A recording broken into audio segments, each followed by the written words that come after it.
বলে দিছে জিন্দানখানায় নিয়ে বন্দি করো, খানা দানা বন্ধ, একটা দানা খাইতেও দিবা না, আর এক ফোঁটা পানিও পান করতে দিবা না।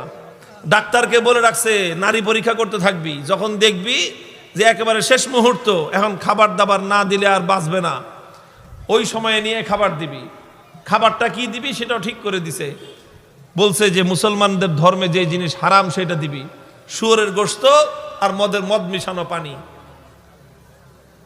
ঠিক তাই হয়েছে।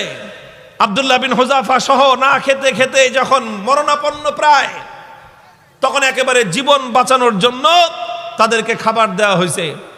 খাবার কি? শুয়োরের গোশত আর মদ মিশানো পানি। আব্দুল্লাহ বিন হুযাফা রাদিয়াল্লাহু আনহু চিন্তা করলেন, শরীয়তের মাসলা অনুযায়ী এই পরিবেশে জীবন বাঁচানোর জন্য সামান্য পরিমাণ শুয়োরের গোশত খাওয়া জায়েজ, জীবন বাঁচানোর জন্য। এটা তো আছে, ইল্লা ফামানিস্তুররা ফি মাখমাসাতিন গায়রা মুতাজানিফিল লিইসমিন ফাইন্নাল্লাহা গফুরুর রহিম। একজন মানুষ যদি এমন হয়ে যায় যে কোনো হালাল খাদ্য নাই, হারাম খাদ্য ছাড়া হালাল কোনো খাদ্য নাই, এখন না খেলে জীবন বাঁচবে না, সেই সময়ে জীবন বাঁচানোর জন্য সামান্য পরিমাণ হারাম খাদ্য গ্রহণ করা কি? এটা হলো মাসলা। কিন্তু উনি চিন্তা করলেন এখন তো শুধু হালাল হারামের প্রশ্ন না, এখন প্রশ্ন হলো মুসলমানের ইমানের আত্মমর্যাদা বোধের প্রশ্ন। আজকে যদি আমি হারাম খাবার খাই, তাহলে রোম সম্রাট বলবে দেখছি মুসলমানের ইমানের শক্তি কত দূর। এই সময় মাসলা ভিন্ন। এরকম পরিস্থিতি যদি কারো হয় তাহলে মাসলা ভিন্ন। খাবার খাওয়া হালাল জীবন বাঁচানোর জন্য, এটা যেরকম মাসলা, আর কেউ যদি হারাম খাবার না খেয়ে মৃত্যুকে আলিঙ্গন করে নেয়, তাহলে সেই মৃত্যু হলো আফজালুস শাহাদা, সর্বশ্রেষ্ঠ শহীদি মরণ।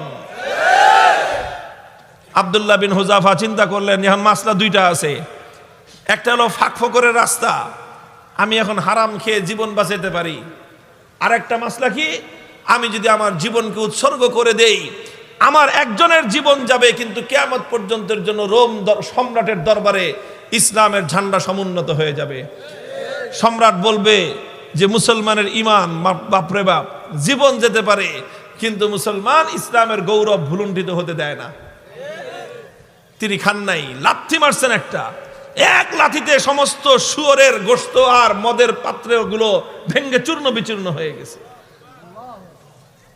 এখন সম্রাট ডাক্তার রেখে, কিরে তুই না কইলি জীবন বলে বাঁচবে না, তেজ দিকে এখন অত। ডাক্তার কয় আমাদের ডাক্তারি মতে তো এত তেজ থাকার কথা না, এটা তো ডাক্তারি মতের তেজ না, এটা তো ইমানি তেজ।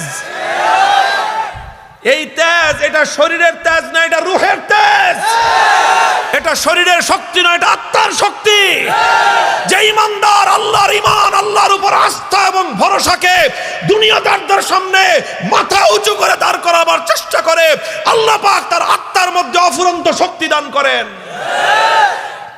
আব্দুল্লাহ বিন হুযাফা যখন এটা করলেন, এবার রোম সম্রাট বলে যে দুইবার খেললাম, দোনো খেলায় হারছি। দুইবার হলো না? প্রথমবার লোভ দিছে, জিতছে না হারছে? দ্বিতীয়বার খাওয়ান দাওয়ান বন্ধ করে টাইট দিছে, জিতছে না হারছে? এবার কয় ফাইনাল খেলা, খেলা হবে। কি খেলা? ফাইনাল খেলা হবে। কার সাথে?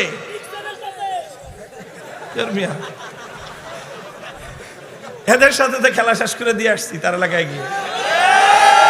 ওখানে কোনো খেলা নাই, এখানে তো অফার করেছি আসো, আমাদের দুয়ার সবার জন্য উন্মুক্ত, বন্ধুত্বের হাত প্রসার করে দিয়েছি আমরা। তোমরা ভুল করতে পারো, আমাদের দায়িত্ব হলো তোমাদের ভুল শুধরে দেয়া। রোম সম্রাটের সাথে খেলা হবে আব্দুল্লাহ বিন হুযাফার। একজন হলো সম্রাট, আর একজন তার একজন বন্দী, তার জিন্দানখানার কয়েদি, আর একজন সম্রাট। খেলা হচ্ছে ফাইনাল খেলা। রোম সম্রাট বলল এবার একদম দেখবো চূড়ান্ত যে ইমানের তেজ কোন পর্যন্ত হয়। যতজন বন্দী বিশাল বিশাল ড্যাগের মধ্যে পানি গরম করছে, ফুটন্ত গরম দাউ দাউ লেলিহান শিকার আগুন, সেই আগুনের মধ্যে ড্যাগ বসাইছে, বিশাল বিশাল ড্যাগ, খাজা বাবার ড্যাগের মতো। খাজা বাবার ড্যাগ দেখছেন? বাংলাদেশে আছিল শাহজালালের মাজারের ড্যাগ একটা আছে, ওটার মধ্যে বালতি নিয়ে নামে একজন সঙ্গ লাগায়া খিচুড়ি উঠাইতে, দেখেন নাই? এরকম বিশাল ড্যাগ একটা মানুষ যেন আপাদমস্তক সেই ডেগের মধ্যে ডুবে যেতে পারে, এত বড় বড় ডেক বানাইছে। ডেক বানায় তারপরে লাকড়ি দিয়ে লেলিহান শিকার আগুন জ্বালাইছে। সে আগুন জ্বালায় তারপরে এই তো পানি দিয়ে ভরে দিছে। পানি যখন টকবক টকবক করতেছে, এবার আব্দুল্লাহ বিন হুজাফা সহ তার সমস্ত বন্দীদেরকে ডেকে আনছে। ডেকে এনে বলছে, আব্দুল্লাহ বিন হুজাফা, এবার তোমার সাথে কোনটা খেলা? ফাইনাল। তোমাকে সর্বশেষ সুযোগ দিচ্ছি। তুমি 2 বার আমাকে ডিনাই করেছো, আমাকে অপমান করেছো, এবার লাস্ট সুযোগ তোমার জন্য। এই যে দেখো গরম পানি, কথা মানবি আর নাহলে একটা একটা করে এই গরম পানির মধ্যে ছাড়বো, আর পানির মধ্যে ছাড়ার সাথে সাথে দেখবা মৃত্যু কত বিভীষিকাময়। আব্দুল্লাহ বিন হুজাফা নির্বিকার, কোনো কথা বলেন না। সম্রাট বলছে জল্লাদকে, ওর সামনে থেকে তার একজন সঙ্গীকে নিয়ে তার চোখের সামনে গরম পানিতে ছেড়ে দাও। ঠিকই আব্দুল্লাহ বিন হুজাফা রাদিয়াল্লাহু তাআলা আনহুর একজন সাথীকে নিয়ে গরম পানির মধ্যে ছেড়ে দেওয়া হলো। মুহূর্তের মধ্যে বিভৎসভাবে তার মৃত্যু হলো, তিনি শাহাদাত বরণ করলেন। চোখে তাকায়া দেখলেন কিচ্ছু, কোনো কথা নাই।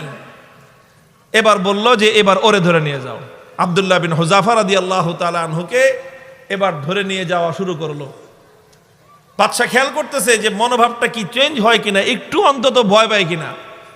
একটু ভয় পাইলেও মনে করবে যে যাক কোন রকম মর্যাদাটা রক্ষা পাইছে, ফাইনাল খেলা ড্র ঘোষণা করে দেওয়ার একটা ধান্দা খুঁজতেছে। যখন আব্দুল্লাহ বিন হুজাফাকে নিয়ে যাওয়া হচ্ছে, ইতিহাসের কিতাবগুলোর মধ্যে লেখা হয় ওনার চোখ দিয়ে দর দর করে পানি পড়তে আরম্ভ করলো।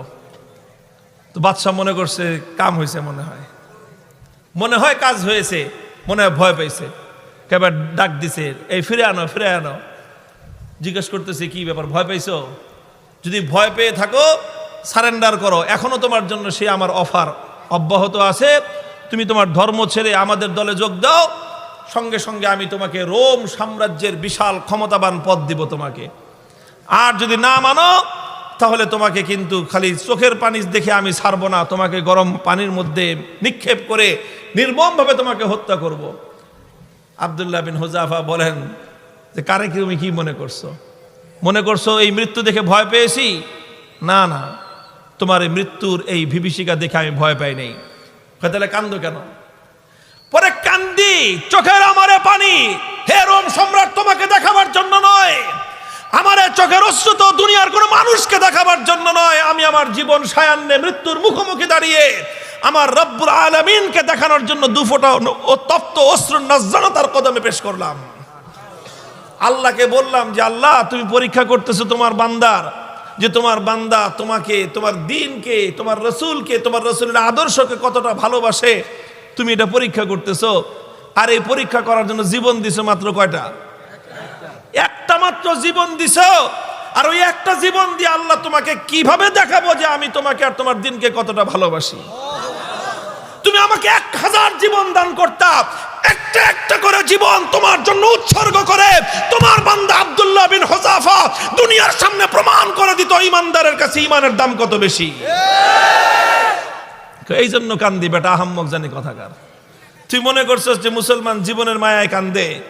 আরে মুসলমান তো বিশ্বাস করে যে যতদিন বেঁচে আছি ততদিন কষ্টে আছি, আল্লাহর জন্য জীবন দিব আর জান্নাতে যাব। কি বলেন? সন্দেহ আছে? আল্লাহর জন্য জীবন দেওয়ার মধ্যে আর জান্নাতের মধ্যখানে কোনো দূরত্ব নাই, কোনো দূরত্ব নাই। তুমি জীবন দিবা আল্লাহর জন্য আর জান্নাতে যাবা।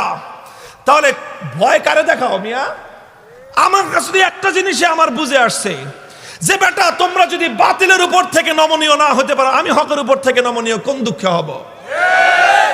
হযরত ওমরের থিওরি ছিল যে আলাইসা কাতলাহুম ফিন্নার ওয়া কাতলানা ফিল জান্নাহ। হযরত ওমর রাগে ক্ষোভে হুজুর সাল্লাল্লাহু আলাইহি ওয়াসাল্লাম এসে বলতেছে যে হুজুর আচ্ছা কোন তো থিওরিটা এটা কিনা, যে বেঈমানরা মরলে জাহান্নামে যাবে, ঈমানদাররা মরলে জান্নাতে যাবে, কথা ঠিক আছে না হুজুর?